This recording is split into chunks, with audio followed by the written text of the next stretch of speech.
Não, sem pigarrear, né? Vai, Miguel. Bom dia, professora Gialdini. Estamos hoje fazendo esse podcast com o tema... Respira, Miguel. Bom dia, tudo bem? Como é que você está? Qual é o tema mesmo do podcast? Os direitos de ir e vir e a liberdade de expressão da mulher na sociedade brasileira. Sim. Estamos aqui representando então o projeto Condor Feminino, aqui no campus IFES, no campus Vila Velha. E gostaríamos então de entrevistá-la.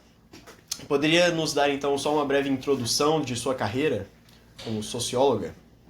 Eu me formei em Ciências Sociais pela FRJ, com licenciatura em Sociologia, especialização e mestrado em Planejamento Urbano e Regional e doutorado em Sociologia pela Universidade Federal Fluminense. Certo, muito obrigado. Além disso, estou aqui acompanhado por nossa equipe técnica, formada por Gustavo Candeias Capaz e João Vitor Ferreira. Sou o apresentador Miguel Friques. Vamos começar então a entrevista. Geraldine. Bom, começando então, para entender sua visão, eu gostaria de saber como você percebe a liberdade das mulheres hoje em dia, principalmente no que diz respeito a se deslocar pela cidade ou frequentar diferentes lugares públicos. É uma percepção, né? Isso. Então, enquanto percepção, que existe uma diferença, né? Eu passei grande parte da minha vida, eu sou carioca, nascida no Rio de Janeiro, na cidade do Rio de Janeiro, e eu tô morando em Vila Velha, no Espírito Santo, tem 1 ano e meio. Então, assim, eu já tenho já tenho locais, né, diferentes sobre o que é essa percepção, né? Sim. No Rio de Janeiro, apesar de as pessoas, né, ou o senso comum dizer que é um lugar perigoso, e eu não estou dizendo que não muito embora eu acredito que exista estratégias e mecanismos de defesa mais fáceis, de mais fácil acesso do que no Espírito Santo, do que em Vila Velha. Sim. Né? Então, quando você pensa ir e vir, você pensa ir e vir em qual modalidade? Ir e vir para a escola, ir e vir para o trabalho, ir e vir para você sair à noite, se divertir. Né? Tem como se fosse dimensões, né? Modalidades disso. Né? No Rio de Janeiro, eu não acho que exista muita diferença entre um e outro. Tá? Aqui no Espírito Santo tem. Existe uma diferença bem marcada. Né? Se a mulher está indo estudar, as pessoas veem de uma forma. Está indo trabalhar, as pessoas veem de outra forma. Se está indo para encontrar com as amigas na noite ou até no momento de lazer, não precisa nem ser à noite, as pessoas enxergam de outra forma. E é essa outra forma que eu não costumava sentir, né, no Rio de Janeiro. Aqui, por exemplo, quando eu cheguei, a primeira coisa que meu primo falou, eu não podia andar de short e top. No primeiro dia no Espírito Santo foi assim. Eu andar de bicicleta. E eu fiquei chocada com isso. Né? E aí, isso foi uma coisa recorrente, né? Andar de short e top numa cidade, na beira da praia, não era um hábito cultural. Né? E aí, no Rio de Janeiro, você anda de short e top até longe da praia, né? Então isso é uma coisa que já me deu gerou um estranhamento. E aí, depende, né? Então a pergunta, ela pode ter outras percepções, outros meandros, né? Sim. Dá para perceber realmente que o direito de ir e vir da mulher, quando é infringido, quando é impossibilitado de ser efetivo realmente na sociedade, há então uma restrição no que diz respeito a outros direitos, como o direito ao lazer realmente que você apresentou.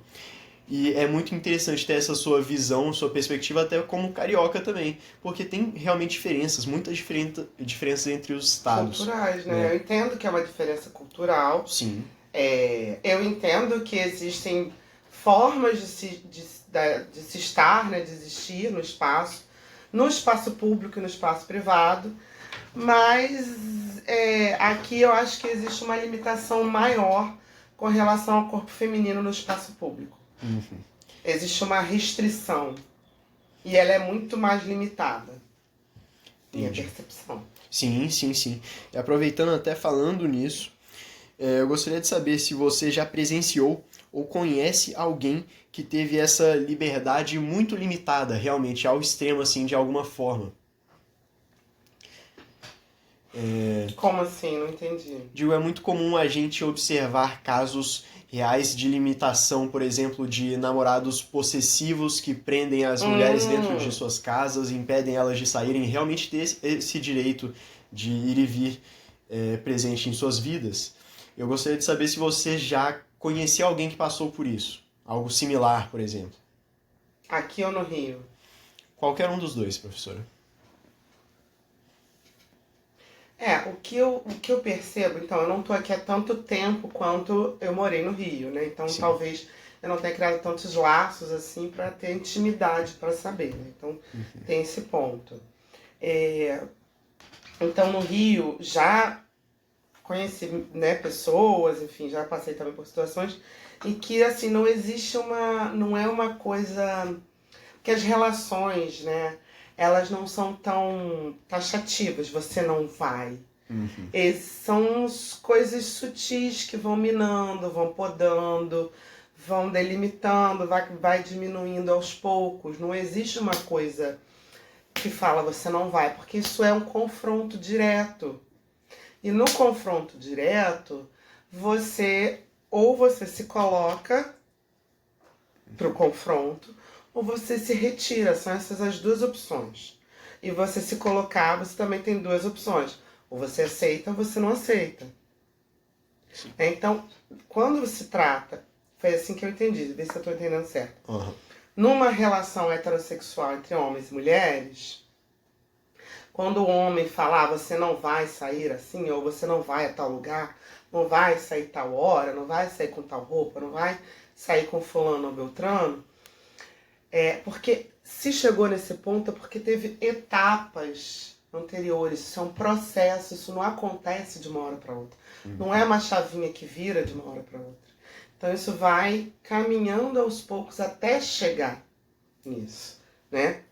E aí quando a mulher chega nessa situação, ela já está um pouco refém, ela já está mais isolada, ela já não tem mais mecanismos de defesa psicológica, emocional. Então não é assim, entendeu? E aí já presenciei algumas amigas minhas passarem por isso, mas a gente tinha, né, uma rede de suporte, de se ligar, de conversar muito forte, porque eu já tinha laços muito bem consolidados no Rio, então qualquer coisa que acontecesse, nós né, com as minhas amigas, a gente se dava esse suporte. Aqui eu ainda não consegui fazer, perceber essas coisas mais sutis. Então eu acho que tem que pensar nesse processo, que é um processo psíquico que acontece. Para ambos, para as mulheres e para os homens. E muitas das vezes os homens têm essa compreensão de que ser homem é fazer isso. Não é bom nem para um nem para outro. Não sei se... Não, você interpretou muito bem, professora. Muito obrigado por sua resposta. E, de fato, você fez uma reflexão tanto quanto interessante. E até pensando nisso, gostaria de saber se você acha que essas limitações, então, têm relação com questões ainda maiores dentro da sociedade, como condição social ou econômica, porque a gente sabe, nós aqui no Instituto Federal já estudamos muitas vezes acerca de como há essa discriminação cruzada, não é mesmo? De que, por exemplo, uma mulher preta sofre tanto discriminação, pode tanto sofrer discriminação por ser mulher, quanto por ser preta, não é mesmo? Eu gostaria de saber sua perspectiva como socióloga, como você entende isso, como essas questões maiores afetam a situação das mulheres brasileiras? Nossa, essa é uma tese de doutorado. Eu não sei se eu tenho tantas ferramentas e metodologias e teoria para responder isso, não. Mas eu vou tentar dar conta de alguma coisa aí, né? Tudo Não- bem, tudo bem. Já sabendo que eu vou errar, tá, gente? Tudo bem. Nossa equipe técnica tá aqui, pode te dar Já um suporte, sabendo cortar que eu alguma parte não vou dar conta de necessária. tudo, né? Sim, sim. Você tá, então, tentando entender como o machismo, né, o patriarcado, Uhum. ele afeta a vida de mulheres. E aí, em análises mais minuciosas, mulheres negras, mulheres periféricas, e aí mulheres lésbicas ou trans, aí porque existem, né? O sociólogo trabalha muito com as classificações, né? Então a gente tem que pensar que o primeiro ponto, o patriarcado, ele foi criado, né? Ele foi construído socialmente antes do capitalismo. Não são não são sistemas estruturais concorrentes, né? Muito ao contrário, o capitalismo se valeu muito do patriarcado Sim. para utilizar a mão de obra feminina como funcionária desse homem e dessa família para não ter que ser remunerada. E aí eu vou recorrer aqui, lançar a mão de duas pessoas, né? Duas pessoas não, duas referências, né? Dos livros. Que é a origem da família, a origem da propriedade privada, do Estado da Família, do Frederick Engels, e o Caliban e a Bruxa, da Silva Frederici, né? Que é uma autora, uma filósofa italiana, né? Chama Senhorinha. E ela é bem feminista, assim, bem radical, no sentido de radical de voltar à raiz, né? Se a gente pensa, né, que a família foi estruturada dessa forma, mãe, pai, filhos, né, e até a configuração da casa também. A mulher ocupava esse lugar de reprodução diária, né, cuidar da limpeza, da higiene da casa, da higiene das pessoas, cuidar das crianças psicologicamente, emocionalmente, cuidar psicologicamente, emocionalmente do homem. E cuidar também sexualmente para que este homem não fosse para a sociedade ou para um espaço público e cometesse qualquer tipo de abuso ou crime. Para que também este homem se mantivesse saudável sexualmente, fisicamente, né, em termos de infecções sexualmente transmissíveis, né? E não repassasse isso para outras pessoas em sociedade. Então ela também exercia um trabalho, além de emocional e psicológico, um trabalho sexual. Sim. Né? Tanto que a frase, se eu não tenho em casa, eu vou procurar na rua, ele expressa, né? É uma expressão que resume muito bem essa função, essa outra função da mulher.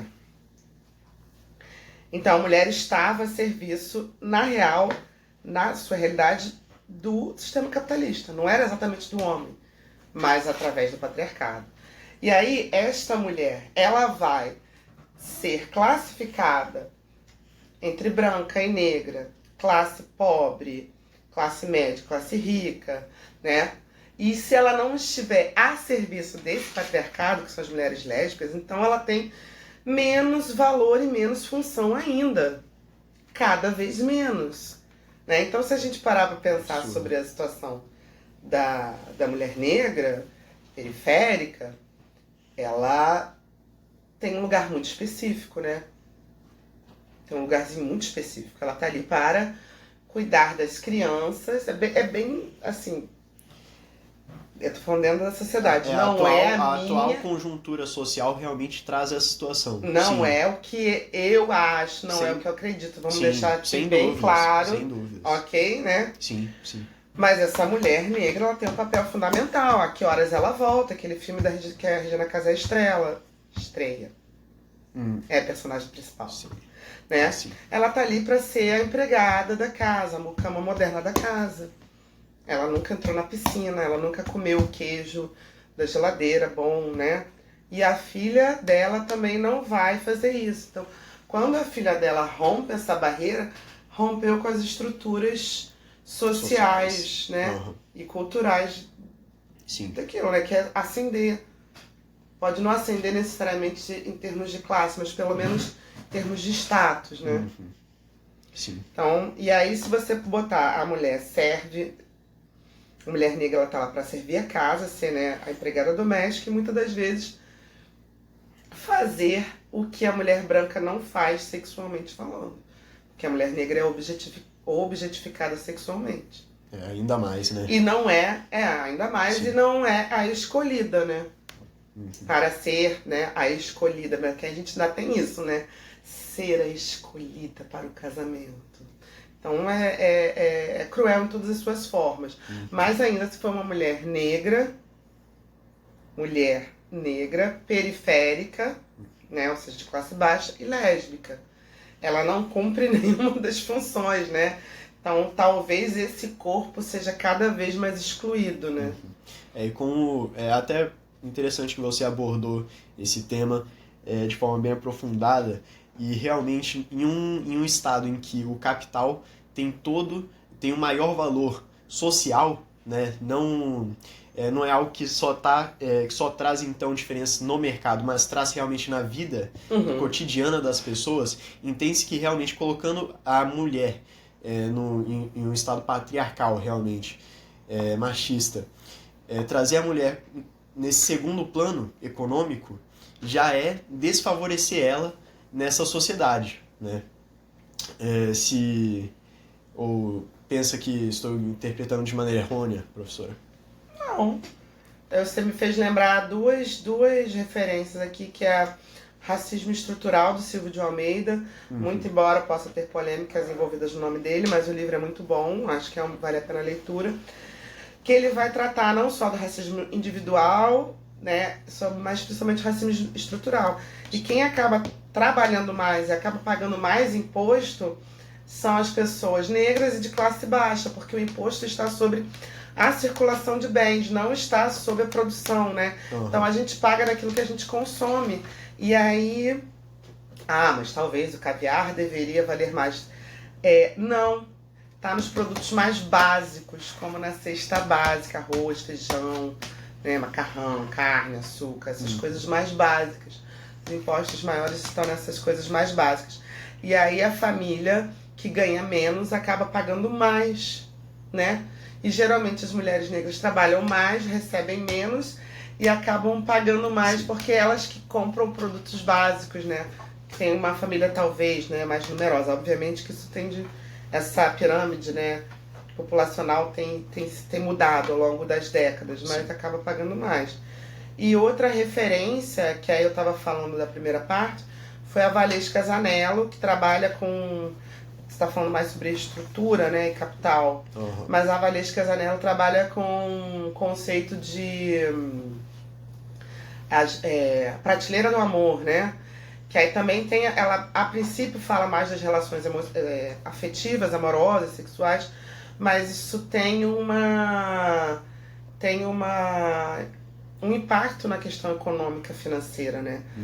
Se a mulher não tem uma situação financeira boa, que permite uma boa formação para ela, um bom cuidado, uma boa apresentação, uma boa fala, né? Você tá cada vez mais embaixo e mais atrás nessa prateleira para ser escolhida, né? Então, isso tem efeitos na questão econômica, na questão afetiva, na questão de relacionamentos, não só heterossexuais, homossexuais, mas na questão de como você se enxerga enquanto ser social. Se você é menosprezada ou desvalorizada ao longo dos anos por conta das suas qualificações, você não consegue estar presente com o seu corpo nos lugares, seja no espaço de escola, de estudo, de trabalho ou até no espaço público, porque você não se sente pertencente a esse lugar. Você sai menos, você fala menos, você se coloca menos. Sim, sim.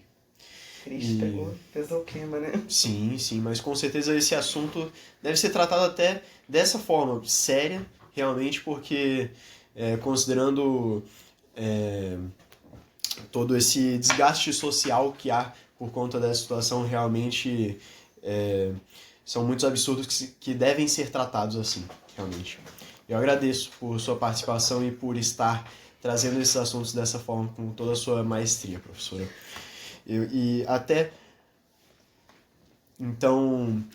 Até considerando tudo isso, sua participação, gostaria de agradecer a todos os ouvintes, todos os que estão nos assistindo, escutando.